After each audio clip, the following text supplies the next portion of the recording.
just letting you know that it's being recorded. Let's see.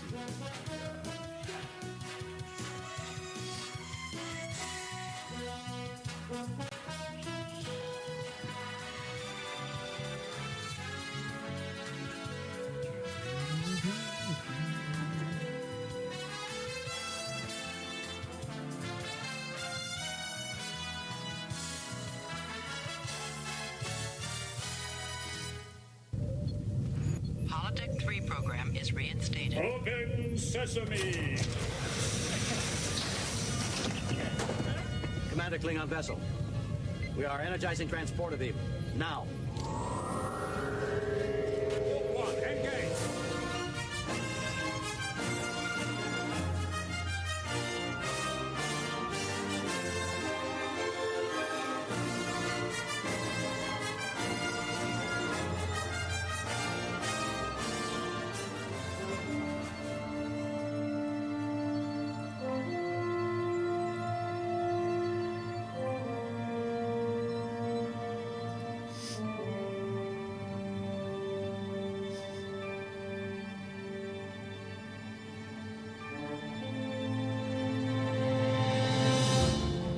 Okay, hello, welcome everyone to Star Trek from the Holodeck.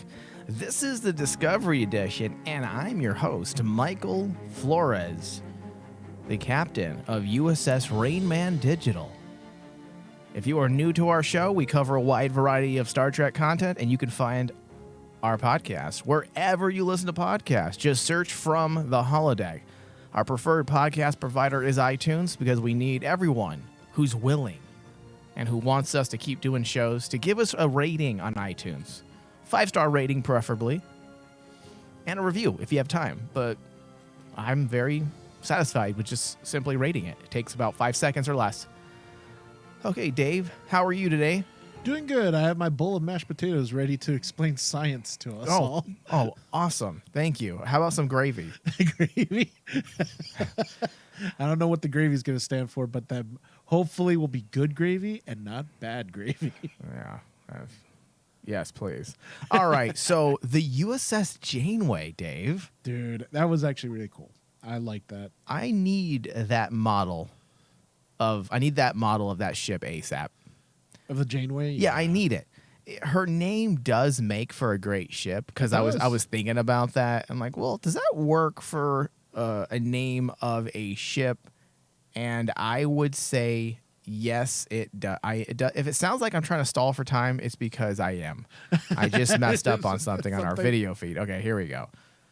But yeah, I feel like that makes for a good name of a starship. It does work because there are certain captains that I don't think would sound right for a starship. For example, USS Kirk.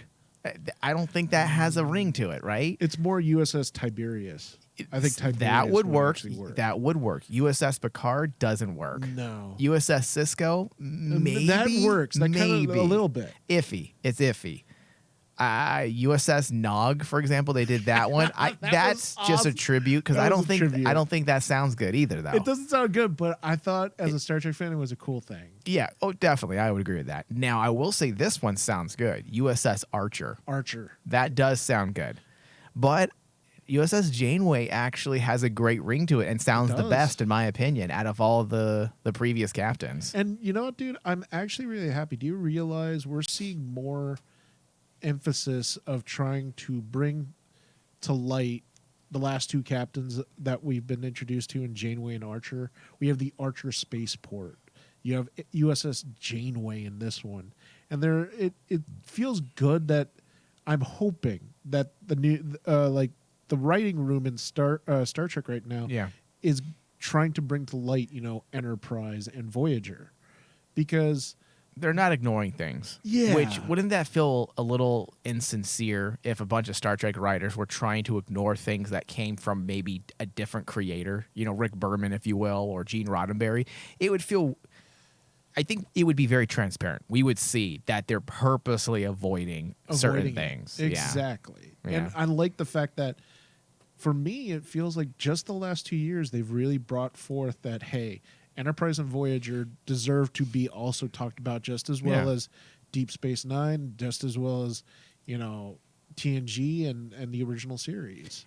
Yeah, and plus it brings to light series that were overlooked by some, possibly again knowing that Discovery is reaching a different audience as well. Hopefully this will lead people to wanting to check out those other shows as well. Yeah. And honestly, dude, I mean, through my rewatches covering Star Trek for the past, like, I think me and you have been at it for close to, what, 8 years? For what? For Star Trek? Yeah, It's been Jesus. it's been Don't a while. say that, please. But yeah, it's been a But while. through my rewatches, I have to say, like, Voyager and Enterprise kind of actually have a nice newer sheen when I look at them now. Yeah. I used to hate when we first started. I hated Enterprise. Yeah. But after rewatching it, I'm like, you know what? The beginning didn't match up well, but man, were they really on a roller coaster ride by the end of it. Yeah, for sure. I guess my only complaint about USS Janeway is that it was just a glimpse. We were not given a very great view of the ship, but I'm sure it's only a matter of time before we do see something more in depth. Honestly, I'm surprised that we have not been given an updated Art of Star Trek Discovery. Hold on a second. Yes, Golden Girls is my ringtone. Hold on. Very unprofessional today. Jesus Christ, my phone's ringing.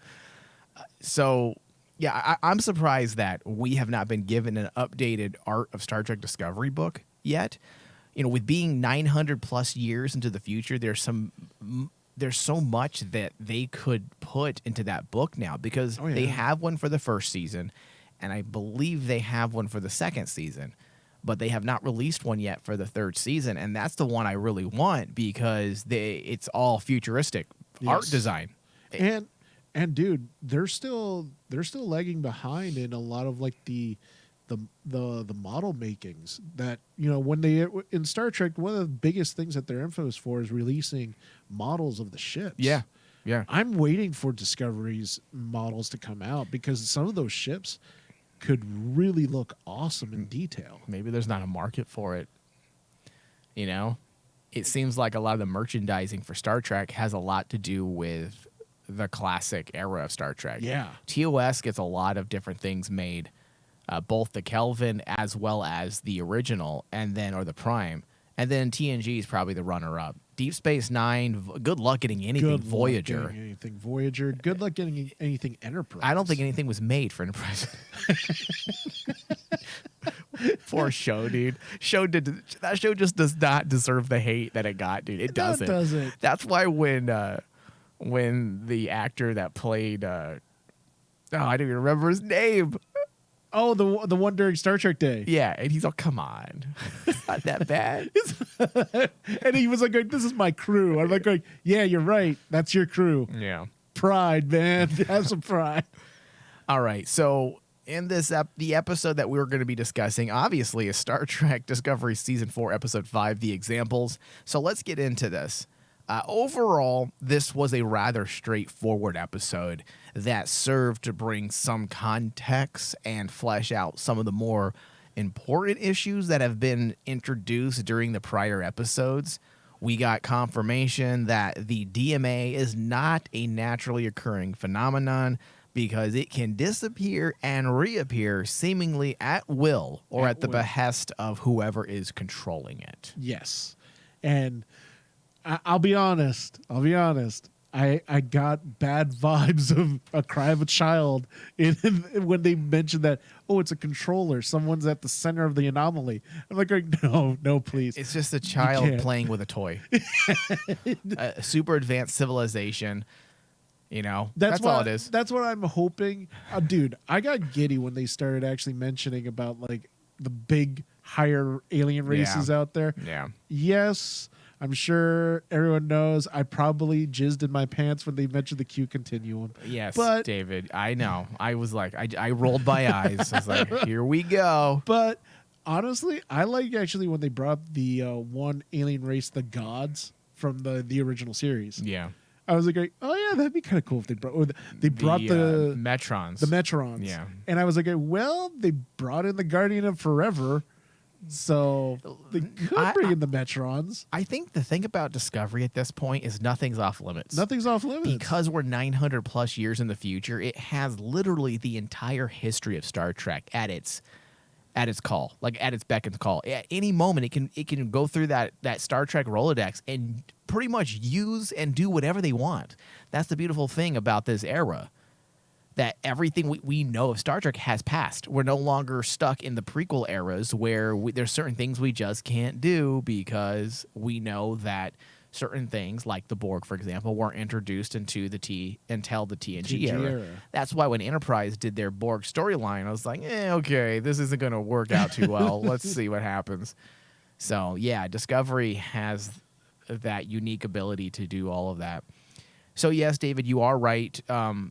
That was an episode or an aspect of this episode that really activated my Trek nerd chills when they had Admiral Vance start running through the advanced species that would potentially have the type of technology that could, in fact, do something like this.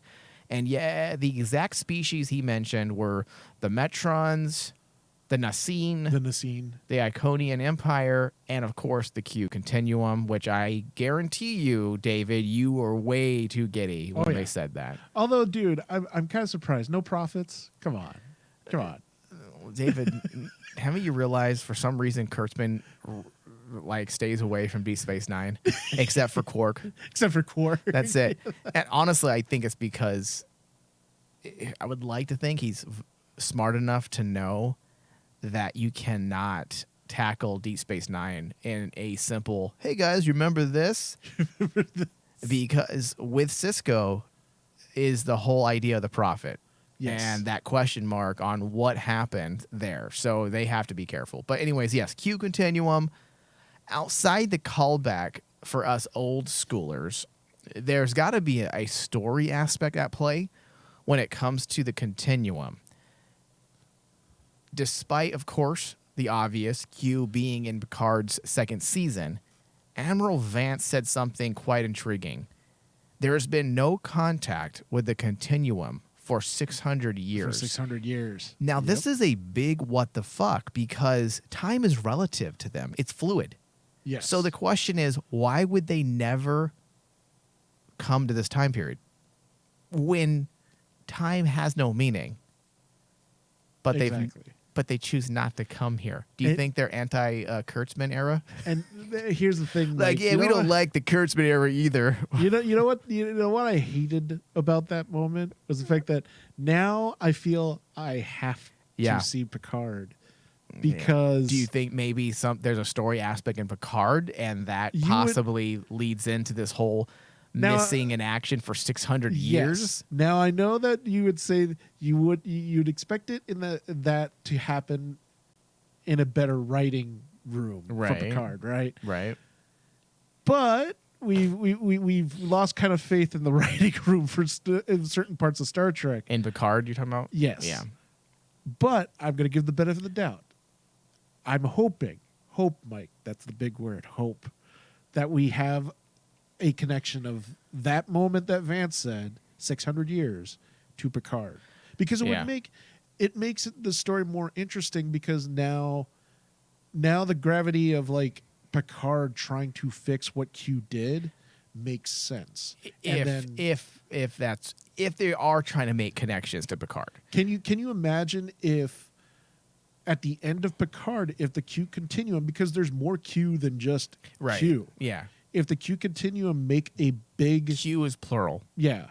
Make a big statement in the very end where something they do to Q to maybe Q's taken off the board permanently. I don't know. It could be directly related to Picard, or it could be related to something that they're going to do later on, and it can simply be world building. Something that we have been asking for, like how are things working in this era? Where are these different civilizations? So if it's simply just to clue us in and kind of flesh out the new cosmology of Star Trek in this era, then it could be as simple as that.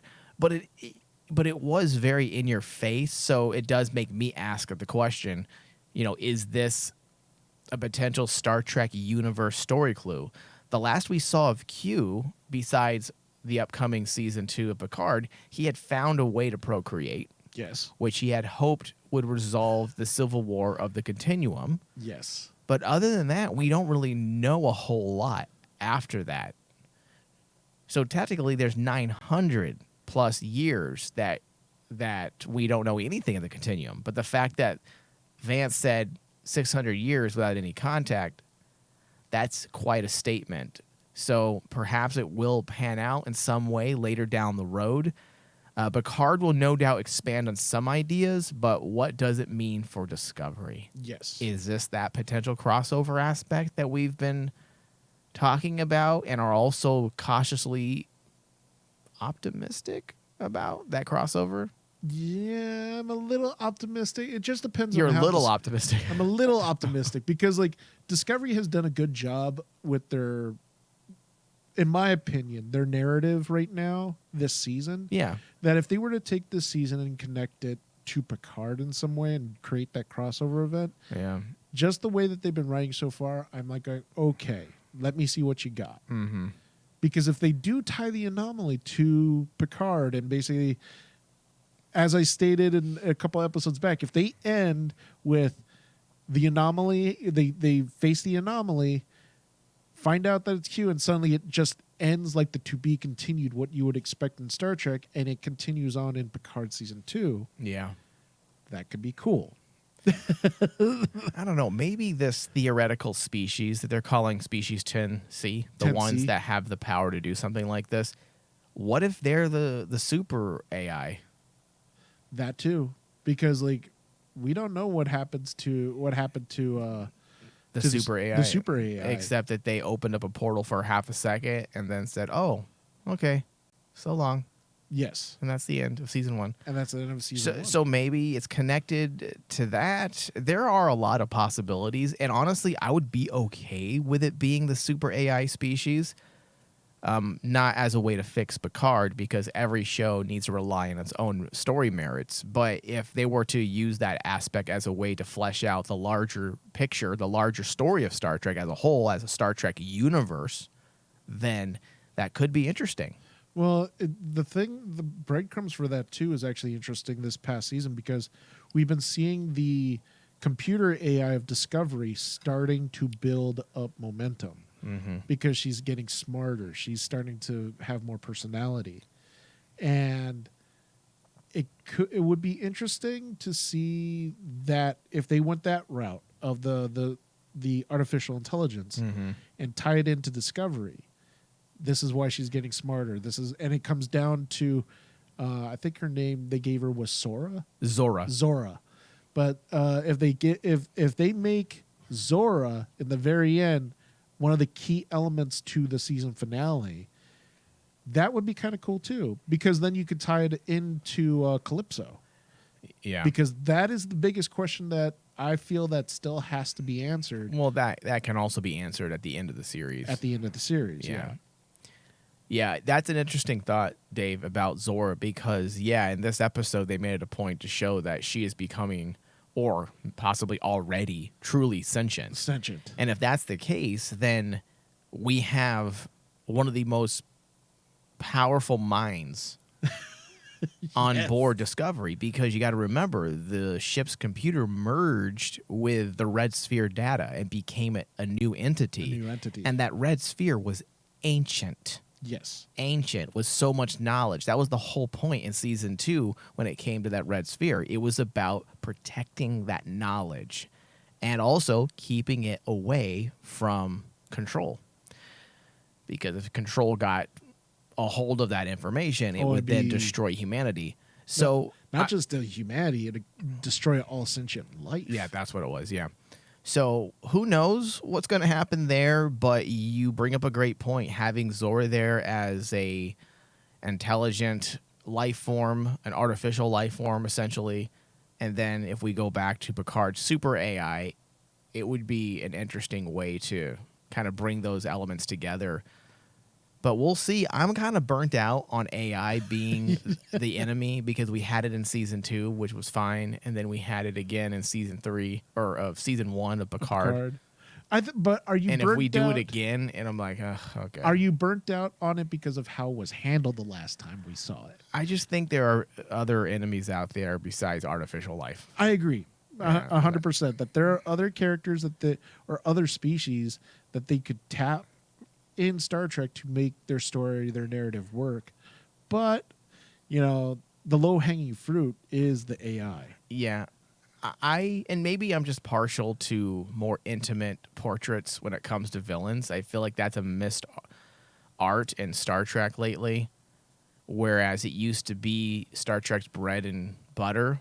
Like, how can we make our heroes stand out more? Well, let's have them in direct conflict with an enemy that essentially reflects their greatest fears or a potential obstacle to their destiny.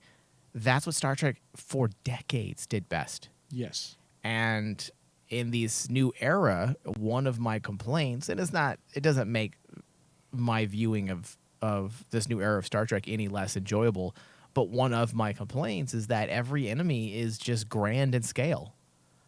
That's why I liked the first season threat quite a bit. I didn't like all the fucking try-hard twists and turns and, hey, guys, look what we're doing over here, not over here what we're actually doing. I didn't like that because we wasted a lot of time trying to create distraction so they can then subvert our expectation. Exactly. And the first half of the season essentially amounts to just subversion. That's it. How can we trick the viewers into not knowing what's happening? And the series really didn't get started until they went to the mirror universe. Yeah.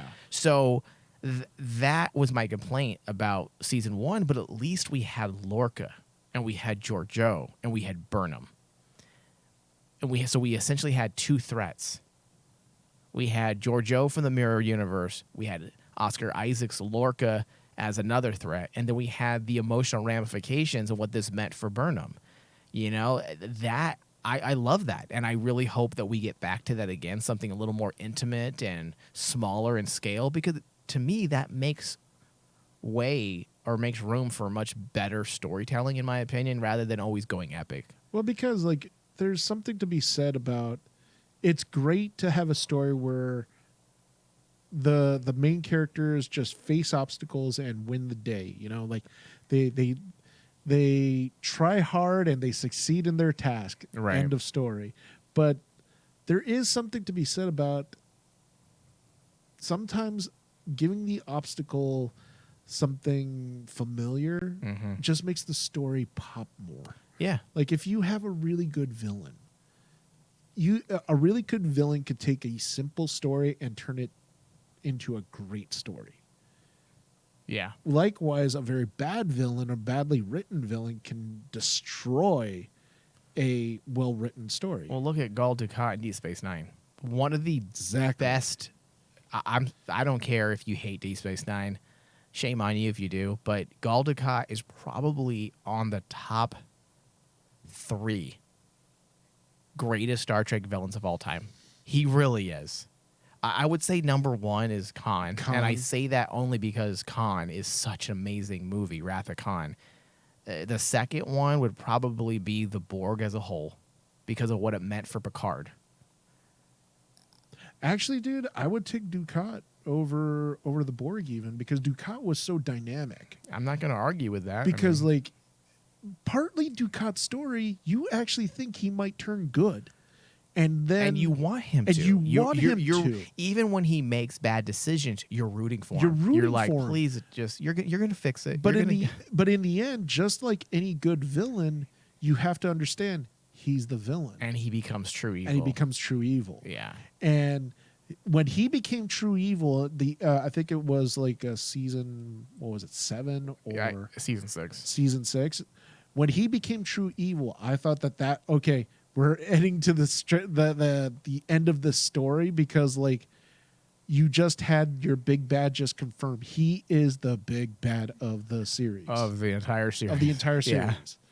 And I'm going to say something controversial. I'll take Dukat over the Borg, because the Borg was cool, but the Borg was just like it's essentially a giant plot device. A giant plot device for Picard. But it does work. But with Dukat, that was not a plot device for Sisko. Yeah. So bringing it back to Star Trek Discovery, it would be nice if we can get those types of characters being built into this show. Well, we might have gotten one introduced, and I think I love this character as Tarka. Okay, all right, let's get into that because yes,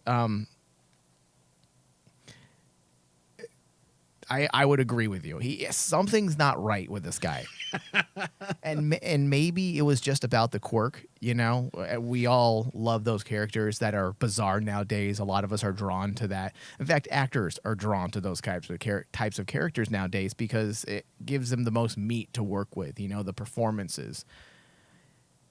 So through the introduction of this character, Tarka, some light was shed on a few things pertaining to the DMA. After elaborate testing, the crew determined that in order to control a phenomenon of this magnitude, it would require technology so far beyond them that it terrified them. Now, what did they say? The actual tech would have to have something as powerful as a hypergiant. Is that what it was? A hypergiant star a hypergiant star in order to control something like this. Yeah. Now, I like Tarka quite a bit. He's the type of character that has staying power, in my opinion. He was unique and quirky and played by Sean Doyle, who is grossly underrated as an actor. Yeah. Like, he is so good. He is in so many things that people probably don't even remember he was in. And every time he plays a role, he plays that role very, very well. So I just don't know what they're going to do with him. I'm hoping this isn't a one-off, but he didn't come off completely. The word isn't innocent, but that's the word that comes to mind every time I think of him. He didn't seem completely on the up and up. Like, he was slightly off. He was also arrogant, which I liked. I like characters like that when he said, "You may not like me, but I love me." Exactly. So I'm not going to do anything that's going to kill us. I love that, and that's the thing. It's kind of like I kept thinking to myself, okay, is Tarka going to be a villain? Or is he going to be that character? He's right now in that gray area where you have Dukat. What if he isn't a villain necessarily, like right now, but because of this technology and this DMA, what if he tries to somehow manipulate it, get it under control so he can use it for whatever reason? And let's say his reasons aren't necessarily nefarious. Yeah. Just, hey, it's just too much power for one man to have. And by that alone, that decision alone, he becomes a threat. Well, you get a big outlook into his personality when he's talking with Book, and you can tell that basically Tarka is that borderline like Dr. Frankenstein. He looks at the anomaly as something that is curious to him. He needs to know. Right. And that's the thing I took away from the character by the end when you ended it with that conversation between him and Book, was like Tarka is almost borderline obsessed with this anomaly, not because he wants to control the anomaly, but because he wants to know how it works. Yeah, and that's sometimes more dangerous. And yeah, that's that Dr. Frankenstein trope. Yeah. And I think that basically if they continue on that road, Tarka could be really interesting because we could be rooting for him, much like in the story of Frankenstein. But at the end of the day, Frankenstein is the monster. Mm-hmm. Dr. Frankenstein ends up being the villain in the book because he created the monster. Yeah.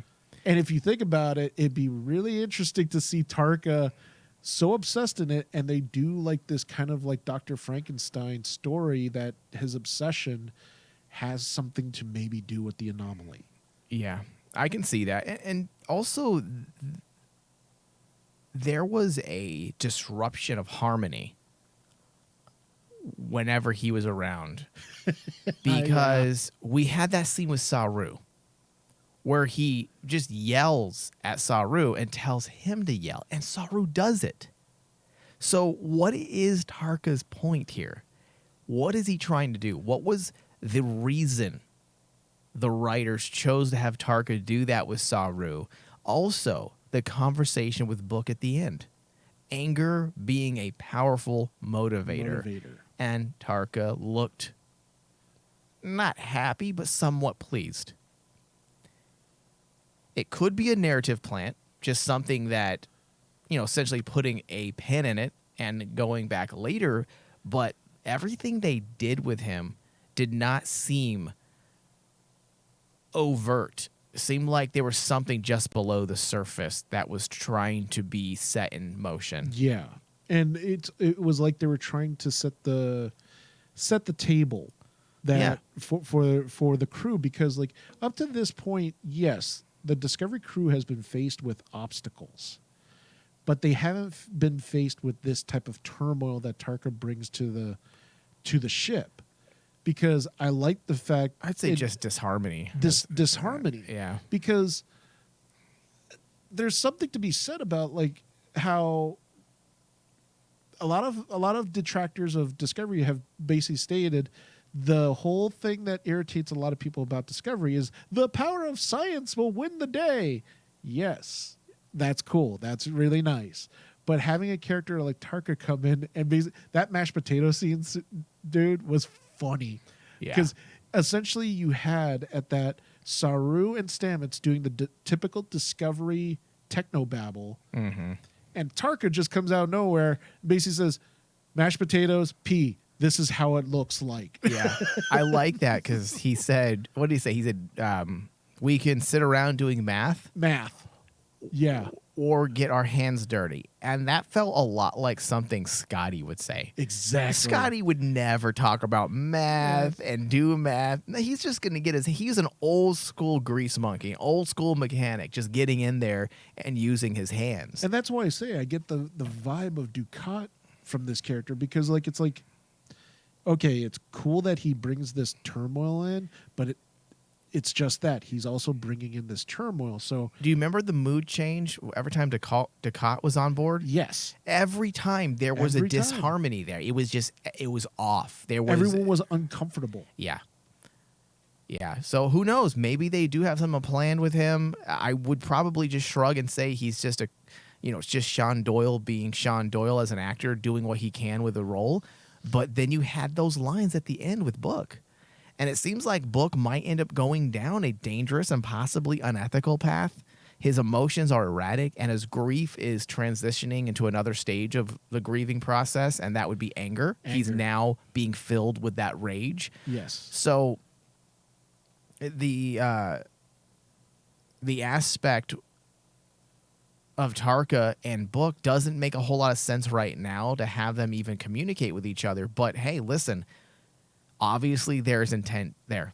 There's some intention to do something between the two of them, and we'll see what it is soon, hopefully. So the angle with the species 10C plays well with some of the other themes that were at work in this episode, specifically when you take a look at the Culbert parts. He's living with fear and uncertainty, and that's the general consensus with most of the other crew members as well. Also, they're using Culbert's resurrection in this scenario as well, posing those questions about his survival and that question, why me? Why did he survive? There must be a reason or a purpose. And if there's not, then your very existence is, what did, not Cochrane, Kovich say? That your very existence is a middle finger to everyone who lost someone. Yeah. So now we have Culbert feeling those issues of purpose, like Tilly, adding more to my thoughts on a type of existentialism that appears to be at play this season. And that's something that we've been talking about now since I want to say our first episode discussion for season 4, that the themes of purpose and existentialism is at the forefront, and it continues to be a part of this show. And I will say, David, that even though Discovery since day one has messed around with themes, this season seems to be the most consistent in its messaging when you're looking at the thematics. Because thematics, yes. Yes, when it comes to thematics, because the idea of purpose and existentialism keeps coming into play. Yeah. So I think at this point, 5 episodes in, it's probably the most consistent thematic element that Discovery has continued to use through numerous episodes. Oh, yeah. And the cool thing, too, is they've done it. They do each time they do it, they touch on this thematic element, this particular one, about like finding purpose and self, trying to find self-worth. They do it differently for each character that makes it feel so natural. And that's why also this particular scene with Kovic was one of the most awesome scenes too, because I love the fact that Kovic looked at Culber and just randomly said, "You have about," I think he said like, "You have 8 minutes or something." Yeah. To tell me what you want to say Later. and it's later, and it's like, I love him. thank you. You're he- creating that turmoil between these two characters, but in this regard, Kovic is not doing it, maliciously. This is just who Kovic is. Is he a Vulcan? Because he has no emotion. I have no. I want to say he's an android, dude. That's what I was about to say. What if he's an android? What if he's an android? I think he's an android because like the way he deals with things What if reminds he's me from- of early Data. What if he's from the Dr. Soong's planet? From Picard. He's actually one of the offspring. Let's not. Oh God, no. And he was created through the power of imagination. Power of imagination. I was about to say this is Inigo's Sung's imagination. Please, no. No, thank you. Yeah, I like the whole aspect with Kovic, I did. think. And Colbert. I love Colbert, dude. I thank you, Colbert, for smacking Stamets into place as well. He's all like, dude, just calm down. Yeah. He's all like, relax. Worry about something else. There's more at stake than your own personal feelings. I'm like, thank you. Holy shit, they read my mind. But you know what was awesome about that too? That to me, okay, you got brownie points for me in this episode, trying to reestablish Colbert and Stamets as a couple. Yeah. Because to me, that is the quote unquote alpha of the relationship, telling the beta, sit down. Oh yeah, we know Colbert's is the alpha in that relationship. Colbert's he the ain't playing second fiddle to no one. No. Stamets is definitely the beta. He's just lucky to be there. When he looks at Colbert, he just can't believe his luck. Stamets is like going, I don't know what I've done, but thank you for not leaving me. That's why he cried so much when he died. Oh no! No! Oh my God. Yeah. How am I ever going to get someone You're this right. attractive? Yes, you're right. I mean, you look are at absolutely me right. and look at him. Because I'm sorry, anyone who's That's been so in a fucked up. relationship and been the beta definitely can relate to that. It's like, no, I will fight. I will bring him back from the dead. It's true. It was his only chance. Yeah. So the existential aspect and how a lot of people are losing purpose, it reminds me a bit of the turn of the century. Not the recent century, of course. The turn of the 19th century, I believe. When technology started coming out more and people started to understand science. And when that happened, a lot of people lost themselves in the late 1800s. And it reflected a lot in literature. For example, Lovecraft himself, a lot of his stories was built around the idea that we're insignificant. Because for centuries, we always thought we were the center of the universe, that we were the purpose of everything, that we were the most privileged and most important aspects of the entire universe. And once we started studying science and we realized that we are kind of insignificant and we represent a very small portion of a larger universe, a lot of people started slipping into a type of existentialism. And that also happened with some of the greatest writers. You know, the Russian writer Leo Tolstoy, same thing. He was a philosopher and also a novelist. And those are just two examples out of hundreds of writers that were inspired by this feeling that took over the academic and intellectual circles because of the rise and understanding of science. Science had shed so much light on the mysteries of the world that there was nothing left there. That's also the same time people started losing faith in religion and God because it was replaced with the notions of science. So this whole thing with the Discovery crew traveling 1,000 years into the future almost feels like that. It feels like, are we even important anymore? Look at all these things that have happened. We keep risking our lives and saving the universe for what? Are we even important at the end of all this? Because here we are again trying to fight for our lives against this entity of some kind that's controlling a fucking wormhole. Yeah. It does feel like they're pulling from some of those inspirations when it comes to the core problems of our Discovery crew this season. Oh, absolutely. And it all started with Tilly, when Tilly brought up that question to Saru, and then we saw what happened. Tilly left because she had to find her purpose. Do you think, imagine traveling 1,000 years into the future. Realistically, we would be completely lost. Oh, absolutely. It would be a complete culture shock. Even in the ways of technology, let's say you're in an advanced society, would you really feel like you know anything? Would you have an edge over anyone exactly who's 1,000 years advanced? So it would make sense for a lot of these elements to come into play. And honestly, I really hope they would bring those aspects a little more into the show. The idea that they're 1,000 years behind. Well, that's the thing. I mean, even last season, they kind of brought up that element when they dealt with technology. Yeah. And those were the shining moments of last season. And I really wanted them to continue that trend to kind of show, hey, this crew just traveled like a couple thousand years into the future. They're going to be like, take the fish out of water statement and basically make that even worse. They're worse than the fish out of water. Yeah. They don't have a purpose here because they're not going to understand anything that has happened within the last 1,000 years. And I'm sorry, anyone who thinks that if I get dropped like 50 years into the future, I'll be fine. No, that's not how this works. I guarantee you, if you took someone 50 years ago and brought them into today's world, they would be homeless. Yeah. They'd be homeless and pretty much scared out of their mind. Well, just imagine where we would be in our own world. 1,000 years ago, it would put us at the year 1021. Imagine if we were transported until now. We grew up in 1021 and we got transported to 2021. 2021. We would be completely lost.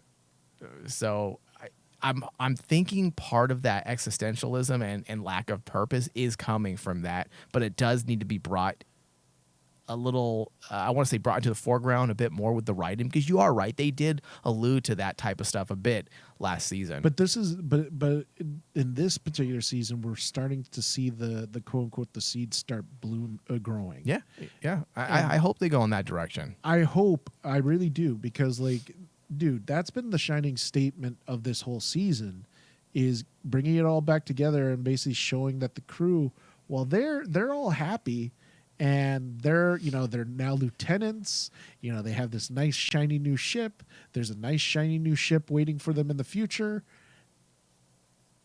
They are way behind with everybody. They should be lost. They should be absolutely confused and scared out of their mind. What the hell has gone on for the last 1,000 years? Well, that's why when they mentioned the Q continuum, I was like, well, do you guys even know what that is? I'm assuming they got the highlights, like they put them in a room and said, all right, guys, sit here for an hour and we're going to go through the highlights of history. Imagine that too. Being told, hey, in the last 1,000 years, we've had, Q continuum. We've had the Borg almost eliminate Earth. Yeah, what's the Borg? Oh, here you go. Oh, here you go. Here's some reading materials. There's some nightmare fuel for you for the next couple of days. Yeah. Okay, so let's move on. The prisoners, I'm not quite sure what they were doing with that part. Okay. It seemed to be more about moving Book into whatever position they will need him in a later episode, because the prisoner scene felt strategic and purposeful, and a lot of attention was placed on it. And for the writers to do something like that in a series like Discovery, it's got to be used as character motivation or possibly foreshadowing, because there was a lot of emphasis being put on choice, agency, and ethics as it pertained to the prisoners. So it would make sense if this were to feed into something Book will be confronted with later in the season. Otherwise, you look back at the prisoner sequence and you just shrug and wonder why we spent so much time there. And see, this is the one point in the episode. Now that we've talked about the, I've mentioned about the stuff that I like. Mm-hmm. This is the part where I was left confused with, and very conflicted with the episode, because this is story A. Mm-hmm. This is the main story. This is Burnham's story, and by the end of it, I was really confounded with the. I want to make sure that I say this right, but the character choices that they decided to go through, Mm-hmm. because it seems so. It seems so detrimental to the character growth that they've already had for Burnham, because we started the whole season with Burnham being taught the Kobayashi Maru test and the whole lesson of the needs of the many outweigh the needs of the few. Here, it ends with Burnham choosing again the needs of the few over the needs of the many. And I'm like going, Okay, let me. all right, Burnham, you haven't learned jack shit the whole time now. Okay, so this is where I disagree with you.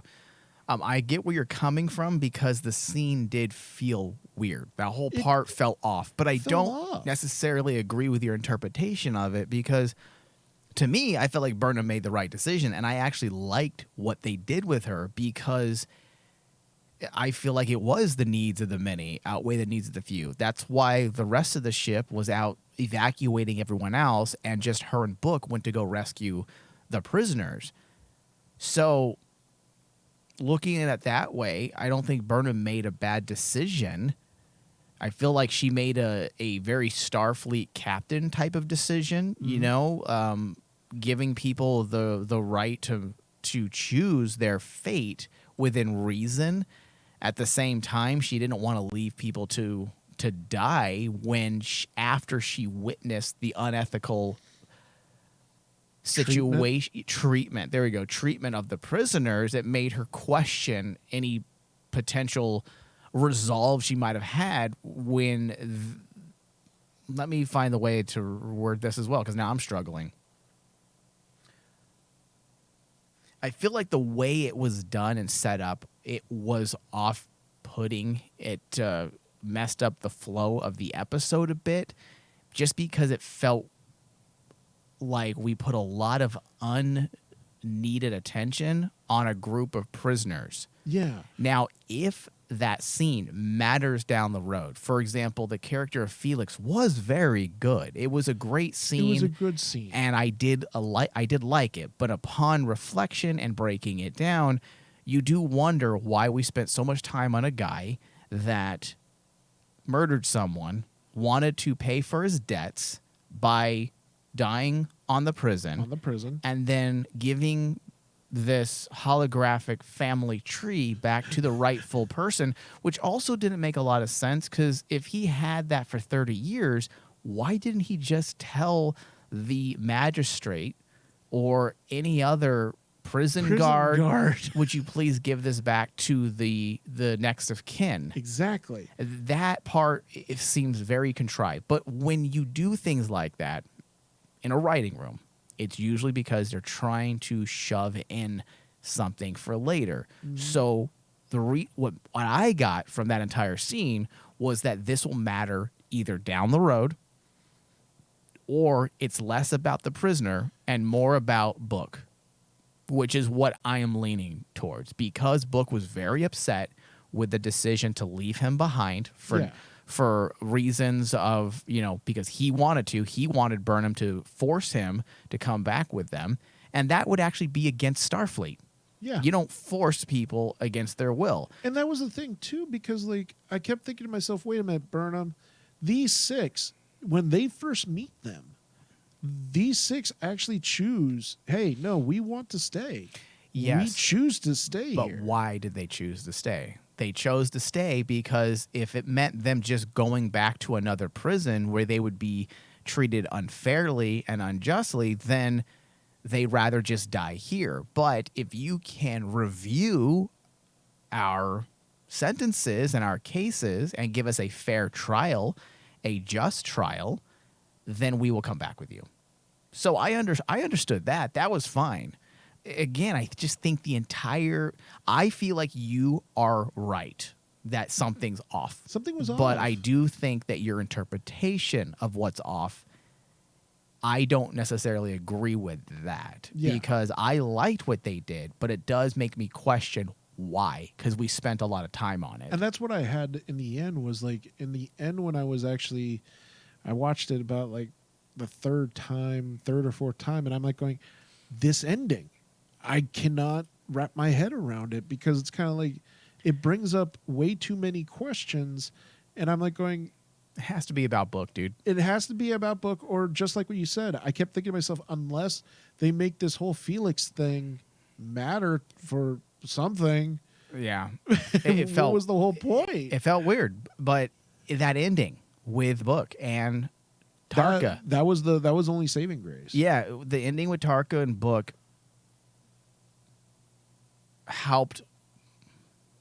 helped me with those scenes, because then I realized, okay, well, this isn't really about them. It's about the motivation that we will need in order to push Book into the next stage of his story, and I don't think it's going to end well for him. I honestly feel like he is far gone. He has lost way too much, and he is going to slip into the comfort zone of anger. Yes.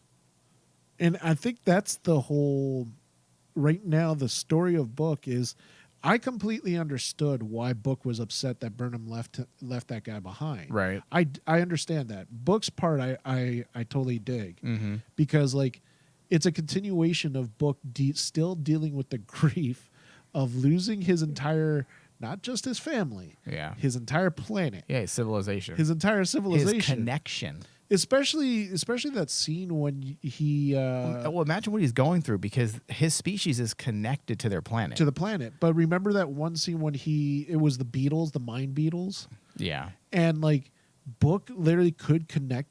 He had like He couldn't connect he with couldn't connect with them. because they weren't alive, yeah. Yeah, and like, but it reminded him of that feeling he had with his planet. Yeah. And I really dig the fact that the whole story arc of Book has been really interesting. The only thing that I'm kind of like hemming and hawing about is Burnham.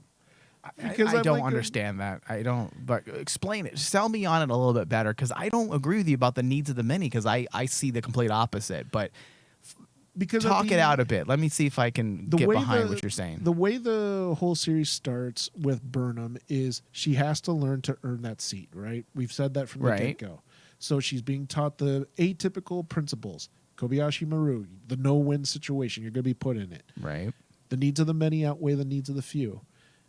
The whole episode, this continuation from the last one, is Burnham is trying to bring all these races together for the Federation. Mm-hmm.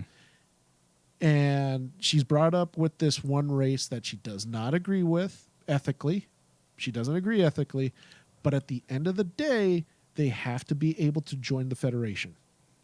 They have to make that concession. Or at least give a proper Understanding. representation of Representation. Starfleet. Yeah, and Yeah. earning people's trust back. And Yeah. I'm like going, in my opinion, she did the exact opposite. She didn't earn anybody's trust by the end of it, because number one, I do not like the magistrate, still telling the magistrate, hey, you're a refugee just like them too. That's a terrible thing to say as a captain. I think she was putting a tyrant in his place. Like, see, and that's why I disagree. And I'll tell you, let me rebuttal to that now that I understand a little bit more, and then you can continue on. Yeah. So the way I looked at that scene was, it was her standing her ground. She was looking at the guy and saying, listen, we respect your ways, we respect your customs, but one thing we will not stand behind is the mistreatment of individuals. That's something that Starfleet typically doesn't involve themselves in at times, because of the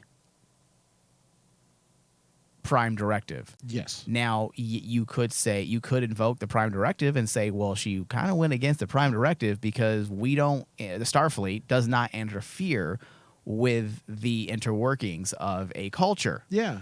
So you can use that as a reason for your complaint. However, once the prisoners asked for help, it no longer becomes a issue of the Prime Directive, and it becomes an issue of asylum.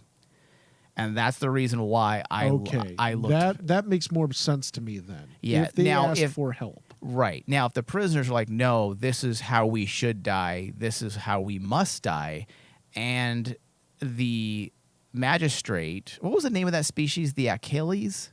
I think it was the Achilles. I think. Let me look at it real fast. Give me a second. But I think that's the thing that is so strange. That's kind of. Do you get what I'm saying, off-putting. though? Oh, absolutely. Yeah. Now that you put it in that regard, okay. Because the automatic thing that I was going to rebuttal back was the Prime Directive. Mm-hmm. She can't go against the Prime Directive. And essentially in this episode, to me, she went against the Prime Directive. Now, if she would have forced Felix, Exactly. that would have been in violation of the Prime Directive. That's something Book doesn't understand. Book doesn't understand the Starfleet way, and I have a feeling that's what he is going to end up doing. He's going to end up turning on the ideology of Starfleet and the Federation, because what if you can save a planet like his, but the Prime Directive doesn't allow it for whatever reason? I think that's going to be a turning point for Book. And that could be a really cool scene. And I'm wondering if that's what they're trying to do with this entire thing. Trying to make it an ideological issue as opposed to a physical confrontation. So if they were to take Book and Burnham and put them on opposite sides of an issue without turning into some really heavy-handed melodrama, Yeah. it could really work to create some issues and some interesting issues in the way of story. And it's the proper way of doing a philosophical story like that. It absolutely is. I would agree 100%. So it seems like we have issues in the same area, but our interpretations are slightly off. Yeah, They're different. Yeah. So this does bring us to the end of our discussion. I believe the only thing we didn't get into is the lack of Tilly. There was no Tilly in this episode, which is very surprising because I want to say she's been in every single episode since episode 3 of Star Trek Discovery, starting in season 1. And I believe in in our pre-show we did mention that basically about the Starfleet Academy series. So Yeah. it would make sense that Tilly is probably not going to be in Discovery that much. Yeah, she might actually end up leaving the show. And be brought to Starfleet Academy, which I am on record saying that I am okay with that. Yeah. If I could see a series with Tilly and Kovich leading Starfleet Academy, I can be happy. Yeah, and if people aren't aware, they did announce very casually, it was in an interview, and Kurtzman had mentioned that they are working Yeah. with the idea of a Star Trek Starfleet Academy series, and if this is their way into that, by having Tilly be a part of that, that actually works for me. I'm actually okay with that. At first, I didn't want Tilly to leave Discovery, but if she's leaving Discovery just to go be the lead in her own series, that could be quite interesting. And think about it, dude. Right now, Star Trek needs more series. Does it, though? I honestly think it does. I mean, I'm not against it, but If Star Trek is going to grow, they have to bring out. It has to be that same magic that they had when they had TNG, Deep Space Nine, and Voyager going back to back, and bringing in another series that could be paired up with Discovery. technically they're already past that because we have Lower Decks, we have Discovery, we have Prodigy, we have Picard, and we have Stranger Things. But the problem is, 3 of those series do not connect to Discovery. You have to say that because, at least TNG, Deep Space Nine, and Voyager can actually intertwine with each other and work with each other. and work with each other. The shows currently right now they can't do that. Oh, yes, they can. They can use Q in Picard season 2 to bring everyone together. I don't want to think about that because that might ruin my queue. Yeah. All right. So let's get into our. You know what? Our thoughts are pretty much out there. We don't need to do final thoughts. But how about our RMD scores? Dave, go ahead. My RMD score for this one, it is a dip. I will tell people that You bastard. I liked the episode, but as I said, that ending just it made me feel weird. It was Yeah. like I was very conflicted about it, and it got down to a 75. 75. How dare you? Well, remember that's a big dip from the last episode. The last episode was, I think we scored it in the 90s. I want to say. Yeah, it was. I gave it a 96. You gave it a 92. Yeah. Which, by the way, IMDb, it's now almost at a 3. So I don't. I don't get it. I don't know that. I don't see understand. it. I don't know what they're seeing. Now watch. All of a sudden, the next time we're in, we should look at the score for this episode. It's 100. It's such a good episode. How? Yeah, I'm gonna give this episode. Well, okay, David, I have a bone to pick with you. Episode 2 was pretty bad. We had Yes. problems with it, and you gave that one a 75. This episode's better than episode 2. I'm not. You don't change it now, but I'm just saying. Well, in hindsight, I would actually give episode 2 a lower score. I would. Okay, that makes it a little better. In Okay. hindsight, I would give it a lower score because episode 2 was just. Yeah. Let's forget about episode 2. Yeah. Okay, I'm going to give this episode an 86%. I did not hate it. I thought it was strong, a strong installment into the season. There were a few aspects that did leave me scratching my head, not because it was bad, but I did question its purpose. Yeah. And that's also the issues you run up against many times with a serial. You know, sometimes you grade an episode unfairly because of something that was included and the answer comes later. Oh, on a So- side note, if I can mention this, because we haven't talked about it as much, I am really happy with Michelle Paradise's, show running at this point because Yeah. since the beginning, she's been saying she wants to bring that old vibe of a Star Trek TV show. And in my opinion, she is. Yeah. She's succeeding. I have no problem with the writing this year. Our problems with this new era of Star Trek always comes at the end. I know. Yeah, so that's why I'm very cautiously optimistic about this season. So far, I'm fine with it. I think it's working for me. So, all right. Well, this does bring us to the end of our discussion. Remember, we do have a Patreon page, patreon.com/RainmanDigital. When you pledge $5 or more a month, you'll gain access to all of our behind-the-scenes content where we do a bunch of pre-shows and we get into Star Trek news, Star Trek topics a little more casually than we do on these regular shows. Also, we have full discussions available, hundreds of shows available the moment you subscribe. We do discussions on all types of things, reviews on books, comics, topical discussions. So please go to our Patreon page, patreon.com/RainmanDigital. Also, if there's something you want us to cover starting next year when we get back from our holiday break, let us know. Hit us up on Twitter, send me a message on YouTube, wherever, and let us know if there's something specific you'd like us to cover or talk about. Thank you, David. Thank you. Live long and prosper.